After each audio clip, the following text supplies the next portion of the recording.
Hello साथीहरू नमस्ते। हजुरको साथी एडभेन्चर इन लाइफ फेरि अर्को प्रस्तुति लिएर आएको छु। म आज अर्को टेक्स्ट लिएर आएको छु। टेक्स्टको नाम हो mister know all. Mister know all भनेको सबै जान्ने भनेर बुझिन्छ है। मिस्टर नो अल यो रमाइलो स्टोरी छ, एकदम रमाइलो स्टोरी छ, एकदम राम्रो छ है। विशेष स्टुडेन्ट बाहेक पनि अरू कुनैले पनि यो टेक्स्ट सुन्नु भएको छ भने हजुरले सुनेर इन्जोय गरेको चाहिँ हुन्छ, एकदम रमाइलो छ। सुरु गरौँ है त। मिस्टर नो अल एउटा कथा हो होइन। जस्तै यहाँ हामीले के बुझ्नुपर्छ भन्दाखेरि कथा भन्ने मान्छेलाई हामीले narrator भनिन्छ है। narrator भनिएको छ कथामा। narratorले के हुन्छ भन्दाखेरि पहिल्यैदेखि नै कुनैलाई मन नपराउने, कुनै मान्छेलाई चाहिँ मन नपर्ने तयारी गरेर आएको हुन्छ है। सुन्दाखेरि अचम्म लागेर यो सही कुरा नै हो है। मान्छेलाई मन नपराउनुको लागि तयारी गर्ने, दिमागमा चाहिँ फल्लो मान्छेलाई मैले मन पराउन भनेर तयारी गर्ने भनेको छ। सुन्दाखेरि अचम्म लाग्छ तर चाहिँ कुरा चाहिँ यही फ्याक्ट हो। यो कथाको अनुसार साँच्चै नै हो। यो कहिलेको कथा हो भन्दाखेरि यो फर्स्ट वर्ल्ड वार, पहिलो विश्वयुद्ध भइसकेपछिको कुरा हो। पहिलो विश्वयुद्ध भइसकेपछि मान्छेहरू अमेरिकाबाट जापान जानको लागि एकदमै भिड हुन्छ के, खास गरेर जहाजबाट जानुको लागि। पहिलो विश्वयुद्ध भइसकेको पछिको कथा हो यो। यो कथामा चाहिँ अमेरिकाबाट जापान जानको लागि जहाजको प्रयोगको भनेको छ। जहाज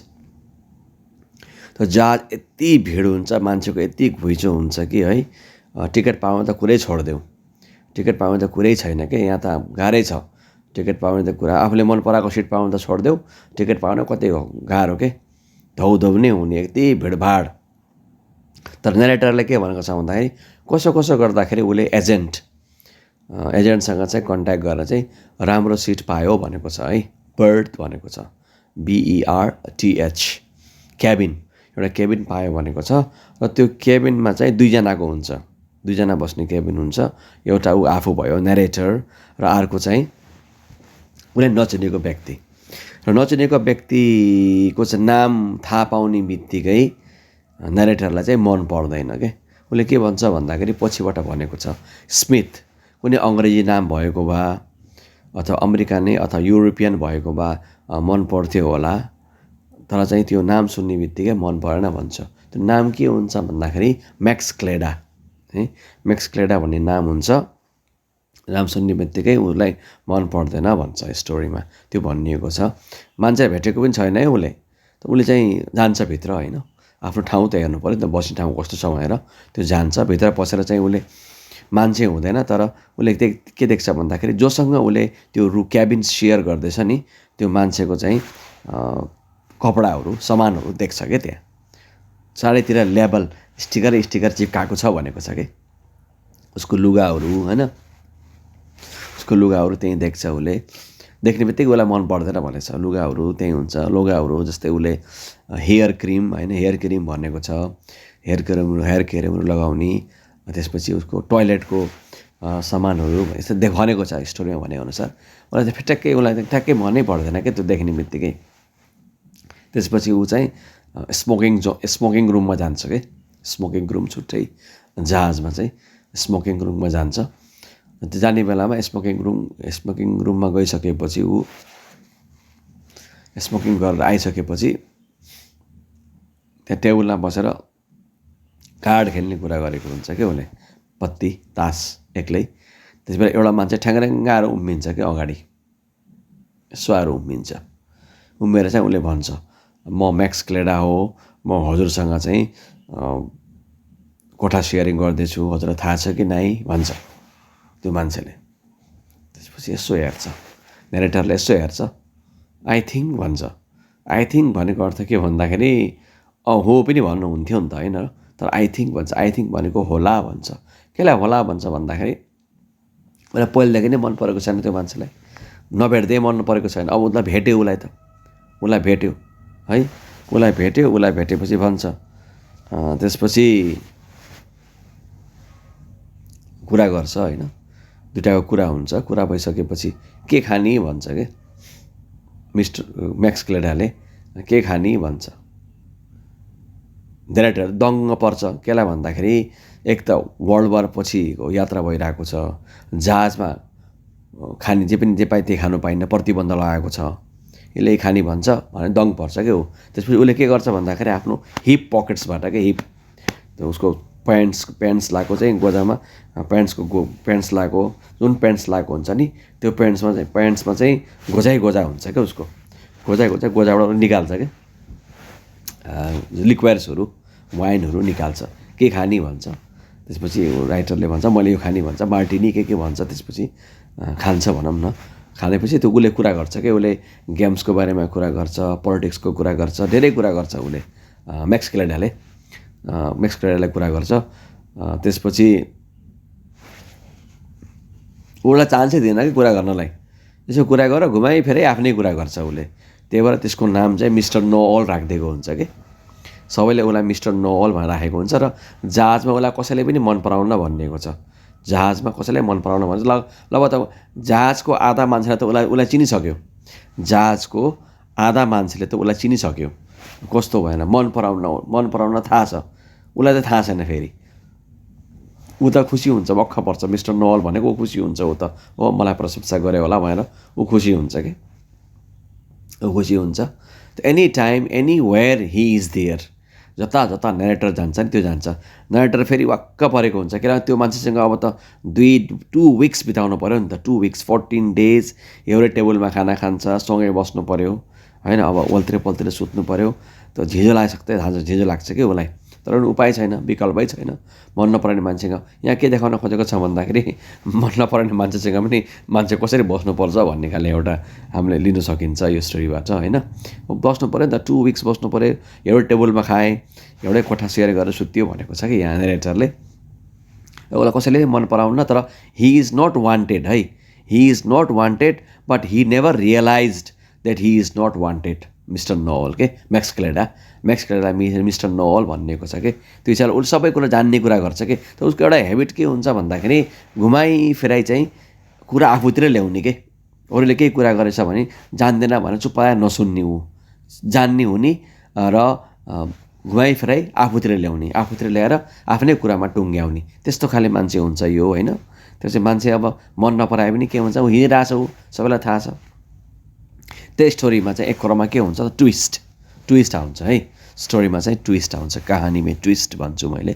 सो ट्विस्ट आउँछ। के ट्विस्ट हुन्छ भन्दाखेरि त्यहाँ एउटा कपल के मिस्टर रामसे र मिसेस रामसे, हामीलाई टेक्स्ट हेऱ्यो भने थाहा हुन्छ, किताब हेऱ्यो भने थाहा हुन्छ। मिस्टर रामसे र मिसेस रामसे। मिस्टर रामसे चाहिँ उहाँ काम गरेको जापानमा काम गरेको हुन्छ, कोबे भन्ने ठाउँमा, KOBE भन्ने ठाउँमा चाहिँ अमेरिकन कन्सुलर डिपार्टमेन्टमा काम गरेको हुन्छ कि।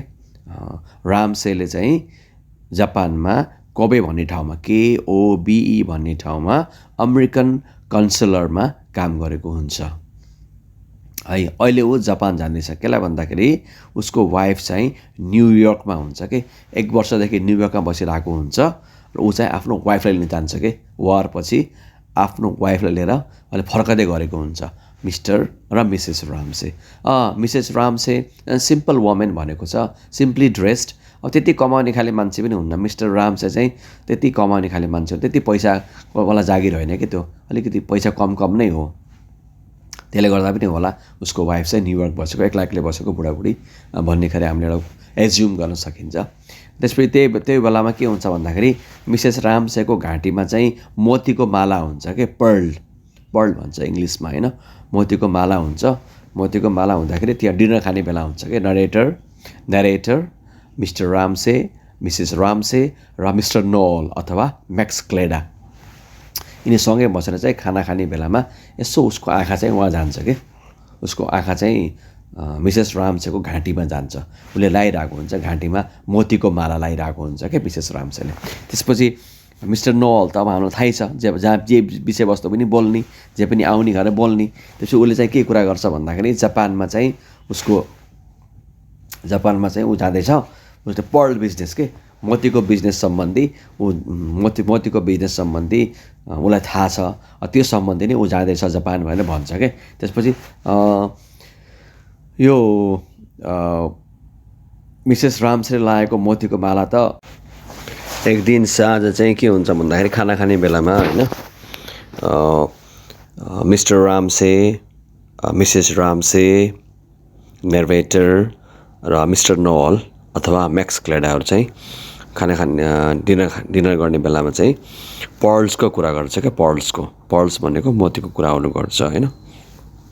त्यति बेला मिस्टर नोअलले के भन्छ भन्दाखेरि उसलाई मोतीको बारेमा सबै कुरा थाहा छ भन्छ कि, मलाई सबै थाहा छ भन्छ। त्यहाँ म त्यो मोतीको व्यवसाय गर्ने हिसाबले नै, मोतीको व्यवसायको लागि नै म जापान जाँदैछु भन्छ कि उसले त्यो कुरा गर्ने क्रममा।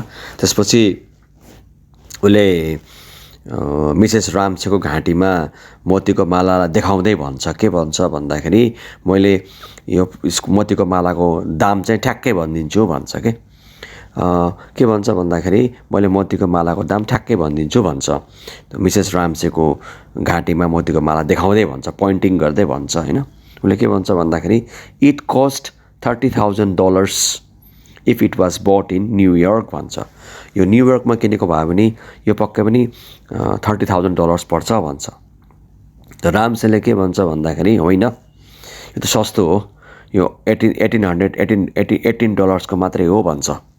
$18 को मात्रै भन्छ। केलाई भन्छ भन्दाखेरि अब राम्सेको आफ्नो इन्कम छैन, पैसा कम छ होइन, त्यत्रो खर्च त गर्ने कुरा हुँदैन। त्यही भएर त्यसपछि मैक्स क्लेडा मिस्टर नोअलले के भन्छ भन्दाखेरि होइन, यो रियल हो, यो रियल हो र मैले बेट गर्छु, ल मैले बेटिङ लगाउँछु, यो रियल हो, यो गलत भयो भने मैले तिमीलाई $100 दिन्छु होइन, र तिमी गलत भयो भने मलाई तिमीले $100 दिनुपर्छ भन्छ के। त्यसको भनेको अर्थ मिसेस राम्सले लगाएको मोतीको माला ओरिजिनल हो भने तिमीले मलाई $100 देऊ, नक्कली हो भने मैले तिमीलाई दिन्छु भनेर भन्छ के मिसेस राम्सेले। त्यस्तो भन्न खोजेको।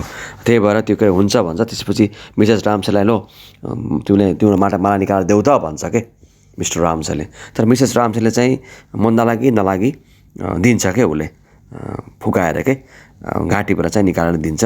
र उसले के गर्छ भन्दाखेरि मैक्स क्लेडाले, मिस्टर नोअलले चाहिँ यसो म्याग्निफाइङ ग्लासले, जुन मान्छे उसले सुन चाँदीहरू हेर्छन् नि सिसाले, त्यसले हेर्ने बित्तिकै उसको अनुहारमा मुस्कान आउँछ, क्या।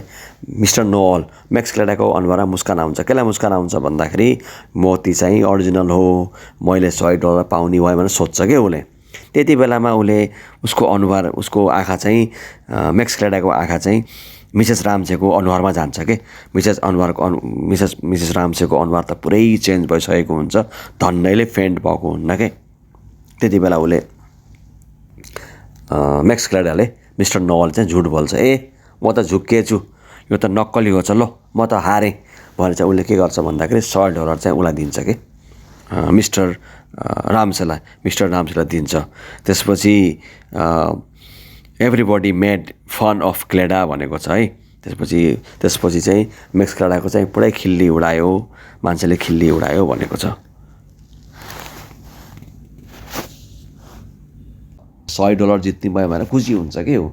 त्यो बेलामा के देख्छ भन्दाखेरि मिसेस राम्सेको फेस चाहिँ एकदम अर्कै हुन्छ के, एकदम अर्कै हुन्छ। नबन्दी हुन्थ्यो होइन, मेरो पोल खोल्दै नहुन्थ्यो अनि ढकाको पालमा खुसुक्क कसैले के छिराइदिन्छ, दाढी काटिरहेको हुन्छ। त्यो नरेटरले गएर चाहिँ त्यो लिएर आउँछ कि त्यो चिठी, इन्भेलप चाहिँ लिएर आउँछ, सतत चेट्छ के। त्यो इन्भेलपको बाहिर के लेखेको हुन्छ भन्दाखेरि मैक्स क्लेडा लेखेको हुन्छ के।